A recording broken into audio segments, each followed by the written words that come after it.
सैना भाभी, काबिलियत वो नहीं होती जो इंसान खुद से बयान करता है।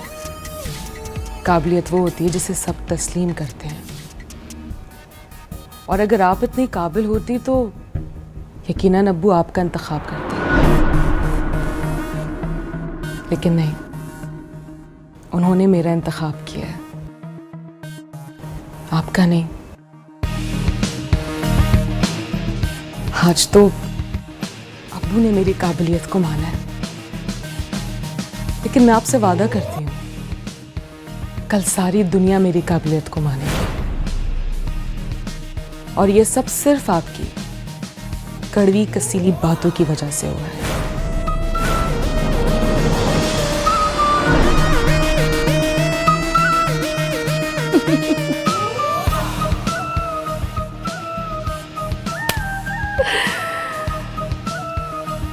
पाँव की जूती अगर सालों भी लगी रहे ना, तब भी सर का ताज नहीं बन सकती। सैना भाभी, पाँव की जूती कौन है और सर का ताज कौन? अब ये फैसला करने का वक्त आ गया।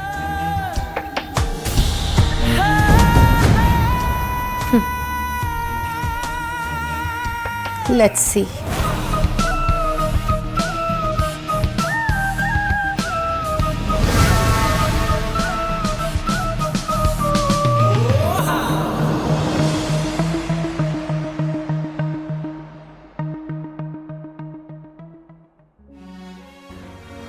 मुझे तो चाचा जान का फैसला कुछ अजीब सा लगा।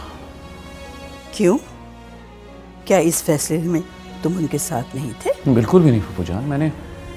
मैंने तो ज़ैनब भाभी का नाम सजेस्ट किया था। यहाँ तो खुशी की बात है तो मैंने तो मुखालफत की। यहाँ तक कहा कि उसको सियासत के बारे में कुछ नहीं पता। हाँ, ज़ैनब भाभी की बात और है, वो केपेबल हैं, सियासी बैकग्राउंड है, बाप दादा ने सियासत की है, खुद जानकारी रखती हैं सियासत की। तुमने मना क्यों किया? तुम्हारी वजह से तो वो इस घर में मौजूद है। मुझे तो लगा कि तुम खुश हो गए, तुम्हारे दिल की बात हो गई। मेरे दिल में क्या है वो तो मैं बताऊंगा ही। यही तो पता लगाना है कि तुम्हारे दिल में क्या है। अरे फूफो जान, वक्त आने पे सबको बता दूंगा।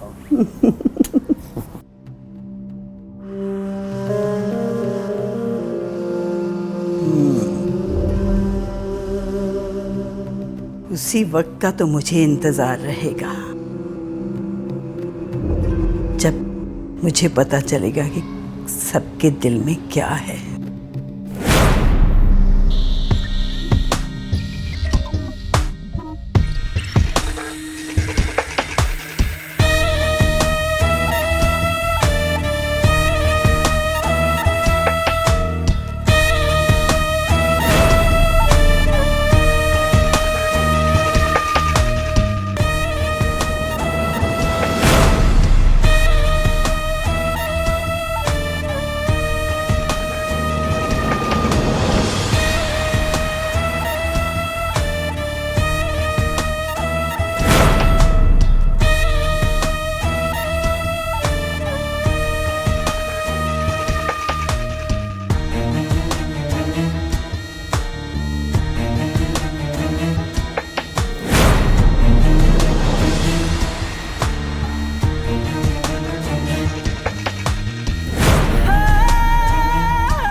आइए।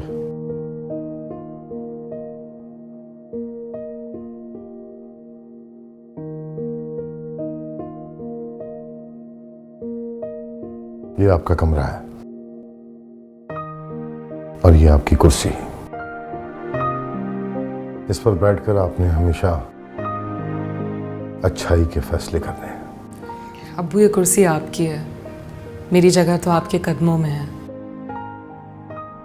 ऐसे भी मुझे कुर्सी की क्या समझ, आप जो मुझसे कहेंगे मैं वही करूंगी।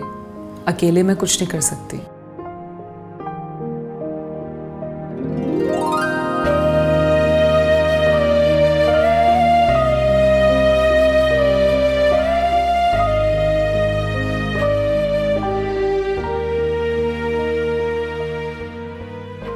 हमने सोचा था इस कुर्सी पर चांद ही बैठेगा।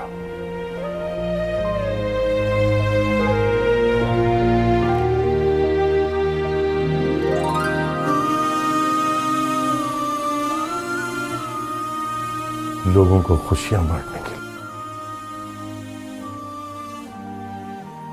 लेकिन अब वो नहीं है तो आप ही हमारी खुशी हो और आप ही हमारा चांद।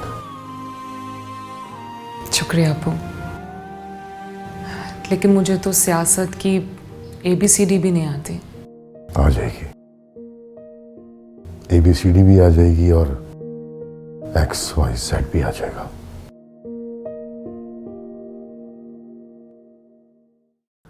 पहले आप वहां बैठिए तो सही बेटा। Thank you.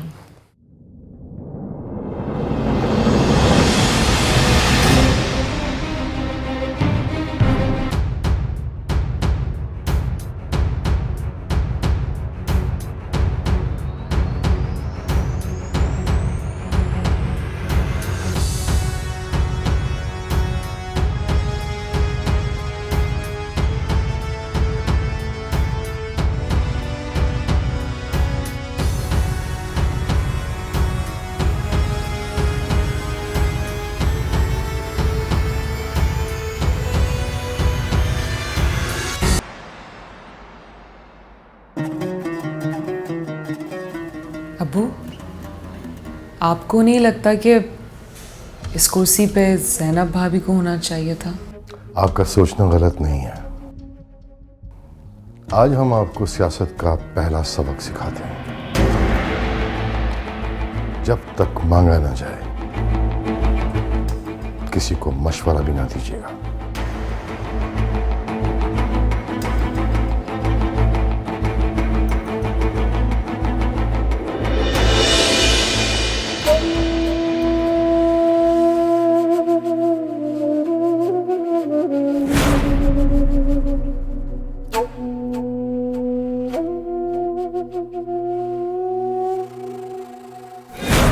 खुशी की बच्ची ने जो मुझे जलील किया उसे बहुत महंगा पड़ेगा। अब मैं इस घर को बर्बाद कर दूंगी और उसकी शुरुआत तो हो चुकी है। मेरा पहला टारगेट होगा सोहा। इस घर के हर शख्स को ना सिर्फ एक दूसरे के खिलाफ बल्कि इस नवाब मंजिल की दीवारों के भी खिलाफ कर दूंगी मैं। जो गलत मेरे साथ हुआ है उससे भी ज्यादा गलत करूंगी अपने घर के साथ।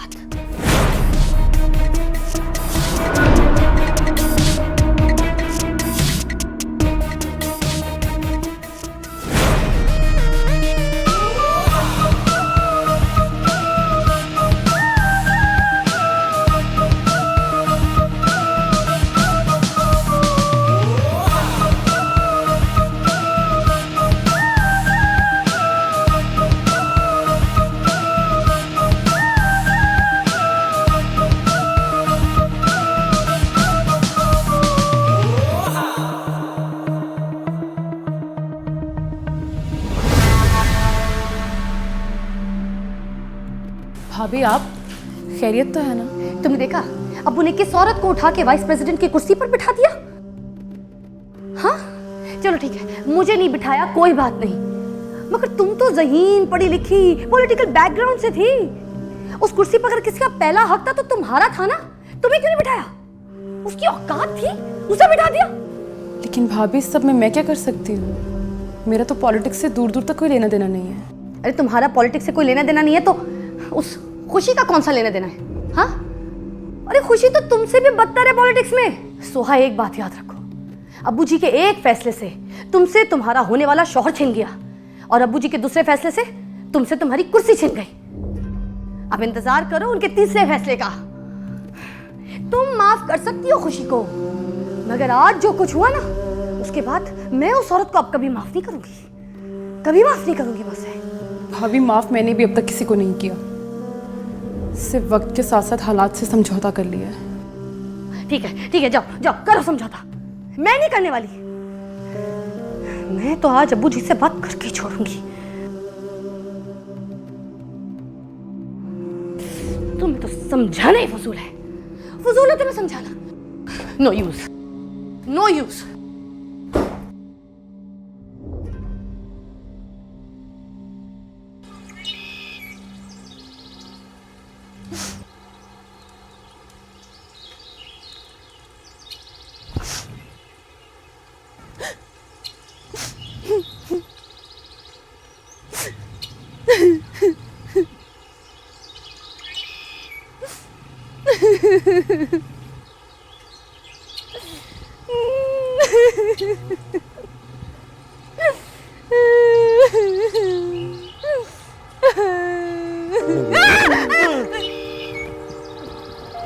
साहब जी, आपने तो मुझे डरा ही दिया।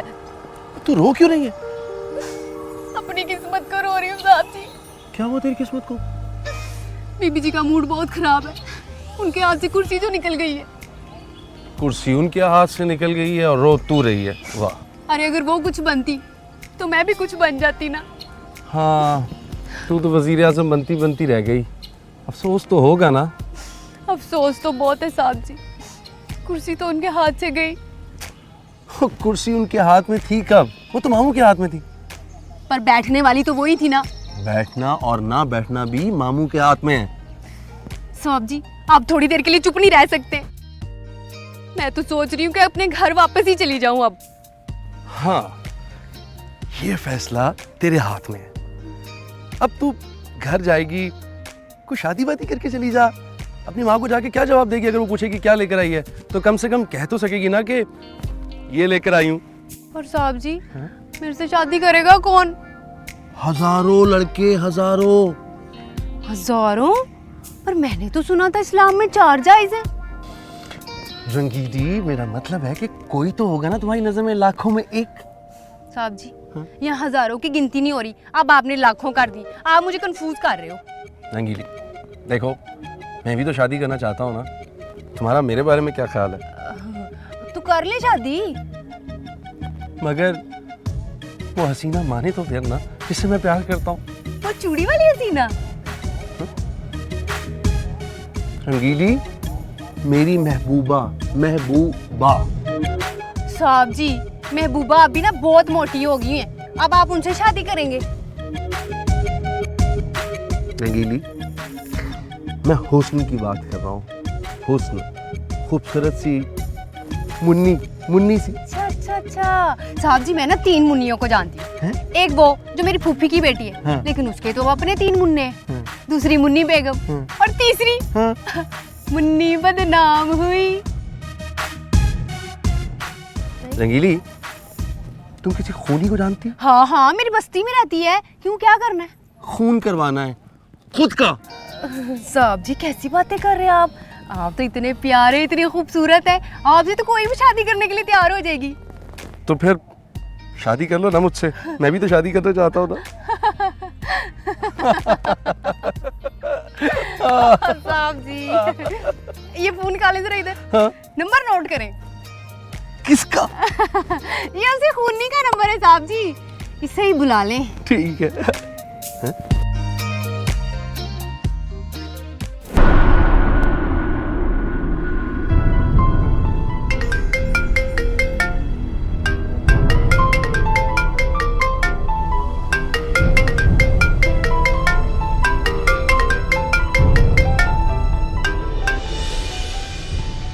अस्सलाम वालेकुम। वालेकुम अस्सलाम। आपके साथ तो बहुत बुरा हुआ। हम तो सारे शहर में मिठाई भी बांट चुके हैं और सारा शहर हमसे फोन करके पूछ रहा है कि क्या हुआ, और आप खामोश बैठी हुई। मेरी ये खामोशी आने वाले तूफान का इशारा है असलम भाई। बातों की हद तक या कोई अमल भी हुआ इसमें? शुरुआत तो हो चुकी है, लेकिन इस घर को हिलाने में थोड़ा वक्त लगेगा असलम भाई, क्योंकि इस घर की बुनियाद बड़ी मजबूत है। इसीलिए मैंने इस घर की बुनियाद में दीमक लगाने की कोशिश शुरू कर दी है। दीमक लगाने के बाद घर को गिराने के लिए आपको लोगों की जरूरत पड़ेगी। उसके लिए हम हाजिर हैं, हर लम्हा, हर पल।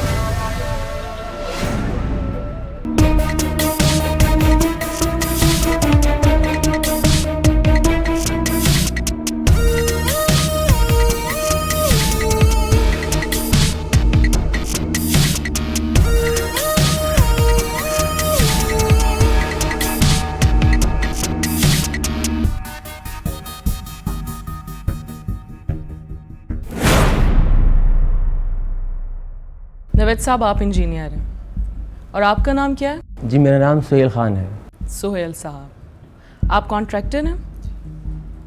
ठीक है। 2 महीने पहले आप लोगों को LOS में नाले बनाने का काम दिया गया था। पेमेंट आप अपनी मर्जी की ले चुके हैं। इनफैक्ट 30% पेमेंट आपके अकाउंट में जा चुकी है। 2 महीने गुजरने के बावजूद आप लोगों ने अब तक काम नहीं किया। नवाब साहब ने कुर्सी बहुत मेहनत से हासिल की है। क्या चाहते हैं आप? क्या आपकी गलती की वजह से उनकी कुर्सी चली जाए? अवाम को जो यकीन हम पे है वो यकीन उठ जाए? कैसर भाई, अगले 24 घंटों में अगर इन्होंने काम शुरू नहीं किया तो आप इनसे टेंडर ले लीजिएगा। हम अपने पैसों का नुकसान तो बर्दाश्त कर सकते हैं, लेकिन अवाम का यकीन हम उठने नहीं देंगे।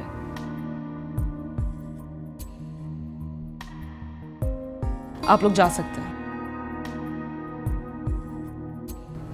सॉरी मैडम, आपको इसकी ज़रूरत नहीं पड़ेगी और हम वाकई बहुत शर्मिंदा हैं।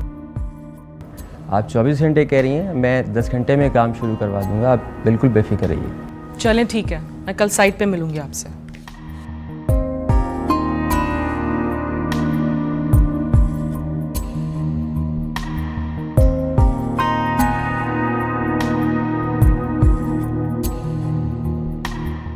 ओके कैसे भाई, मैं अपने रूम में जाऊंगा।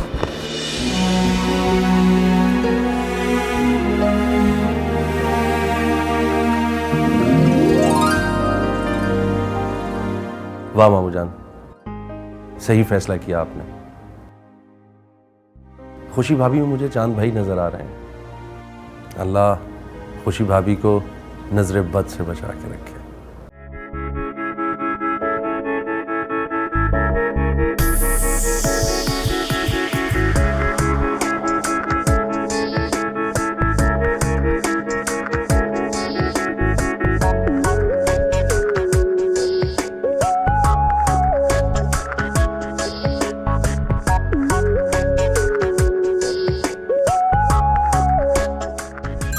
चलो ठीक है, तुम अपना काम करो, बस मैं देखता हूँ।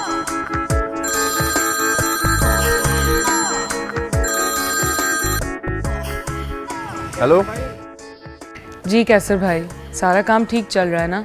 वैसे अगर मेरी ज़रूरत हो तो बता दीजिएगा, मैं आ जाऊंगी। नहीं भाभी, माशाल्लाह काम बहुत अच्छा चल रहा है।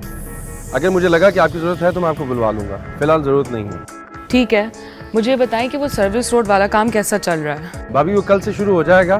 फिलहाल मैं मुल्तान रोड पे हूँ, वहाँ पे कंस्ट्रक्शन का काम बहुत तेज़ी से चल रहा है। डे एंड नाइट बहुत अच्छे तरीके से काम कर रहे हैं और बड़ा अच्छा मटेरियल लग रहा है, सही काम कर रहा है। तो बहुत अच्छा है, वेरी गुड। फिर बात होती है, अल्लाह हाफिज़। थैंक यू भाभी।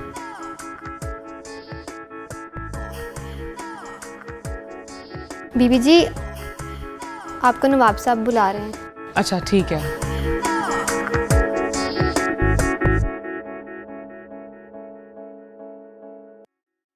माशाल्लाह खुशी बहुत अच्छा काम कर रही हैं। पार्टी के सीनियर लीडर भी उनकी कारकर्दगी से बहुत खुश हैं।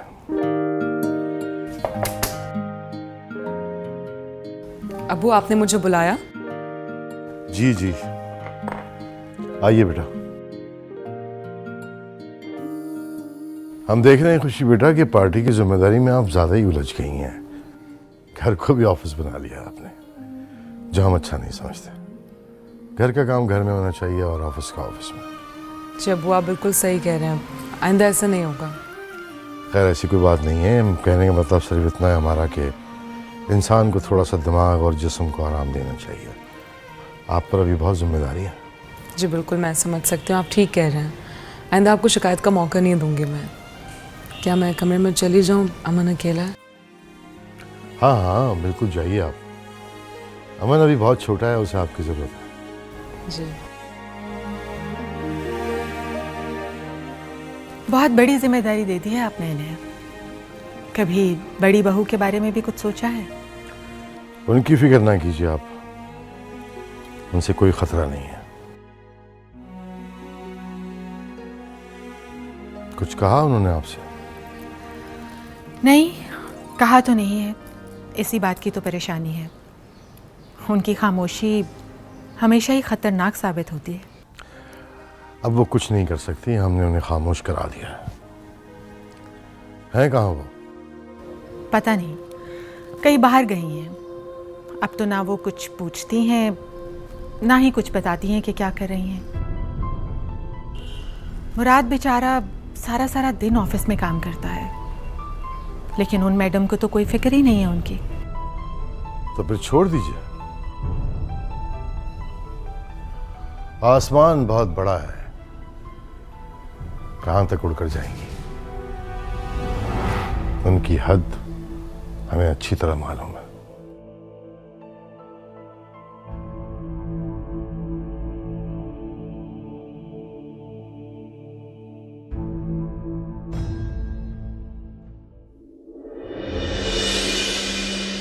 मेरी बर्बादी मेरी आंखों के सामने हो रही और मैं कुछ नहीं कर पा रही। इतनी मजबूर कभी नहीं थी मैं। चाचा जान की कंपनी के 20% शेयर्स आपके पास और 20% शेयर्स मुराद के पास और 30% शेयर्स मार्केट में। मार्केट के शेयर्स तो मैं खरीद सकता हूं, बाकी बचे 30% शेयर्स जिनके मालिक हैं आपके ससुर और मेरे चचा जान नवाब साहब। अगर आप मुराद के 20% शेयर्स अपने नाम करवा लें तो आप 70% शेयर्स की मालकन बन जाएगी मेरे 30% शेयर्स डालने के बाद। इस तरह कंपनी आपके नाम हो जाएगी और फिर जिसका जो हश्र करना है वो आपके हाथ में।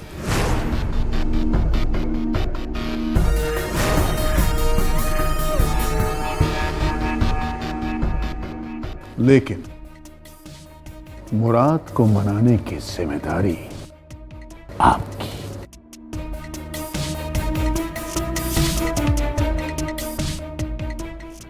Nice. I'm impressed. You are smart. ठीक है, उसे मनाने की जिम्मेदारी आप मुझ पर छोड़ दीजिए, क्योंकि इस बार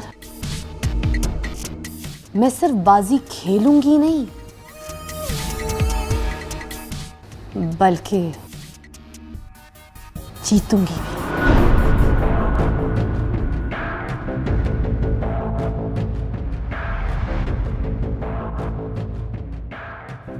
तुम्हारी जीत में मेरी भी जीत छुपी है। जीतेगा कौन ये तो मुझे नहीं पता, लेकिन चचा जान को हराना मेरी जिंदगी का वाहिद मकसद है।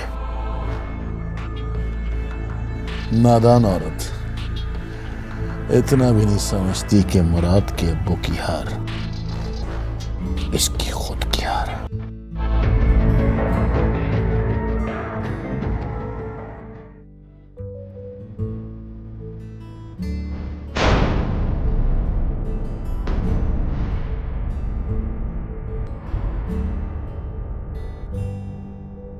भाभी, आपकी कॉफ़ी।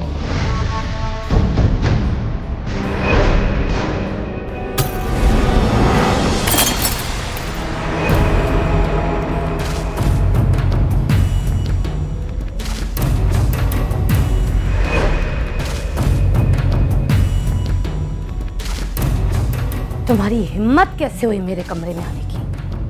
आज के बाद मेरे कमरे में आने की हिम्मत ना करना। चलो निकलो यहाँ से। भाभी, आप मुझसे इतना नाराज क्यों रहती हैं? ऐसे क्या गलती कर दी है मैंने? अच्छा, तो तुम ऐसे नहीं मानोगी ना? भी बताती हूँ तुम्हें।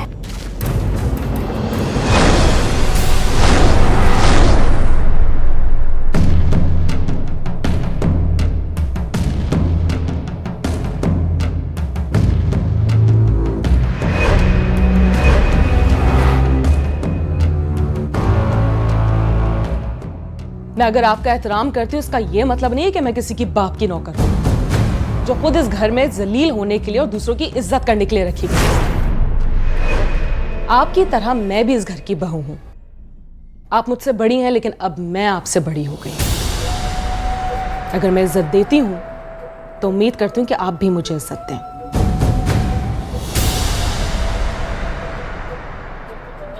इस घर की बड़ी बहू से इस तरह बात करोगी तो? आप इस घर की बड़ी बहू हैं, लेकिन मैं इस घर की छोटी बहू भी और पाकिस्तान इंसाफ पार्टी की वाइस प्रेसिडेंट भी हूं।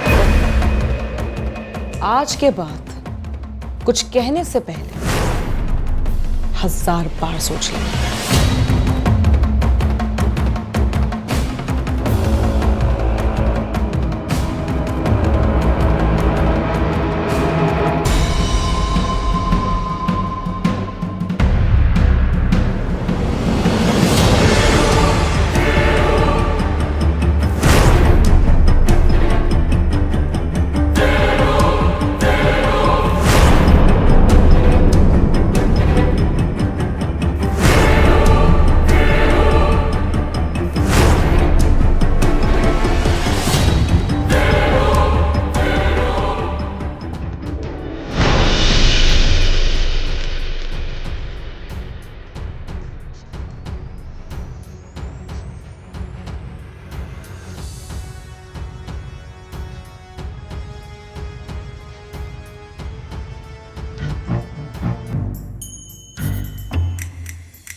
अस्सलाम वालेकुम सर। हो वालेकुम अस्सलाम।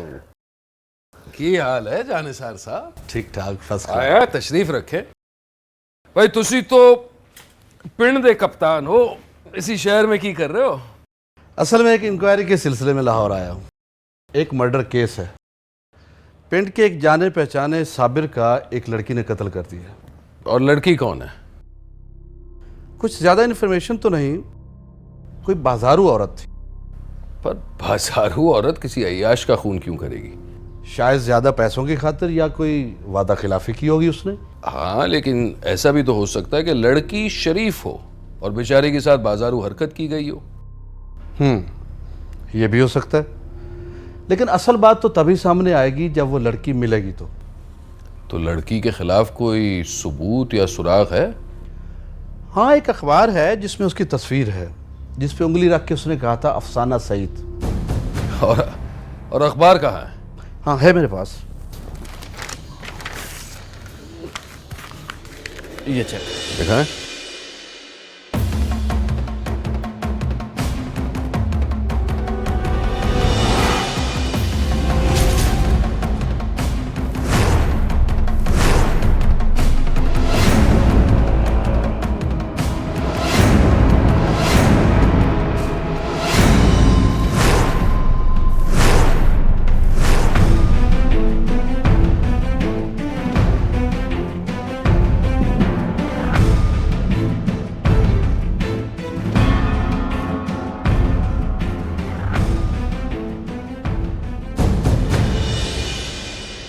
जिस ट्रेन के डब्बे में आपके बेटे का इंतकाल हुआ था, उसी जाए हादसा से एक खातून आई है। ये है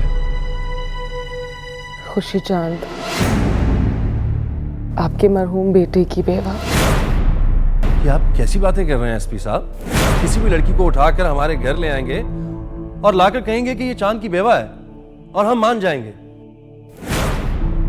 चांद अपने अब्बू से पूछे बगैर कोई काम नहीं कर सकता। ठीक है, वो नाराज था, लेकिन इतनी बड़ी गलती नहीं कर सकता कि शादी कर ले और बताए भी ना।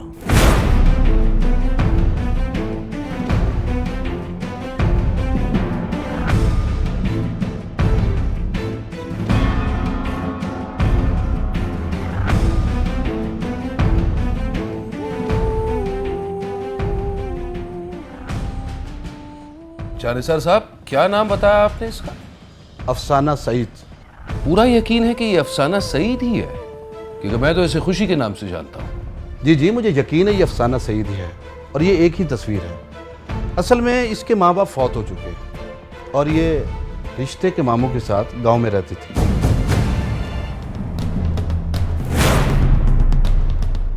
ये किस दिन फरार हुई थी? 23 मई को। 23 मई? और 24 मई को ट्रेन एक्सीडेंट हुआ था। कड़ियां तो जुड़ रही हैं।